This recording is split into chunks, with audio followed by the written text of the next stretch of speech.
నిన్న మొన్న రేవంత్ రెడ్డి గారు చాలా దగ్గర సభలలో ఒక మాట చెప్పారు, మేము రైతు రుణమాఫీ 100కు 100% చేసినామని చెప్పారు. చేయలే. మీరేం చేసిండ్రు? మొదలు మీ అంతటా మీరే ప్రభుత్వం నుంచి 44,000 కోట్లు అయితే రైతు రుణమాఫీ అవుతుందని చెప్పారు. కానీ చేసింది ఎంత? 21,000 కోట్ల రూపాయలు.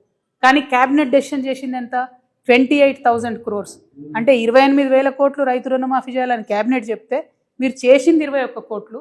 పైగా ముఖ్యమంత్రి గారు ఏమాత్రం మొహమాటం లేకుండా నేను 100% రుణమాఫీ చేసిన అంటారు.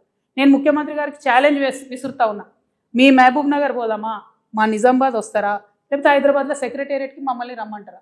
జాగృతి వల్ల వస్తాం, రుణమాఫీ కానీ రైతులందరినీ తీసుకొని వస్తాం. ఖచ్చితంగా మీరు 50% మంది రైతులకు రుణమాఫీ చేయలేదు. ప్రతి జిల్లాలో ప్రతి చోట ఎక్కడికి పోయినా రైతులు బాధపడతా ఉన్నారు. నిజంగా మీకు చిత్తశుద్ధి ఉంటే ఏదైతే మిగతా 50% మందికి రుణమాఫీ కాలేదో ఈ బడ్జెట్లో పెట్టి రుణమాఫీ చేయండి. ఎగ్గొట్టకండి దయచేసి రైతులకు. రైతన్నలు ఇబ్బందిలో ఉన్నారు. ఇప్పటికే మీరు యూరియా కూడా ఇవ్వలేని పరిస్థితులలో, మేనేజ్ చేయలేని పరిస్థితుల్లో రైతులు ఇబ్బంది పెడుతున్నారు. ఇది కరెక్ట్ కాదు. ముఖ్యమంత్రి గారు నిజాలు చెప్పండి ఇప్పటికన్నా అని చెప్పి మేము వారికి హెచ్చరిక చేస్తూ ఉన్నాం.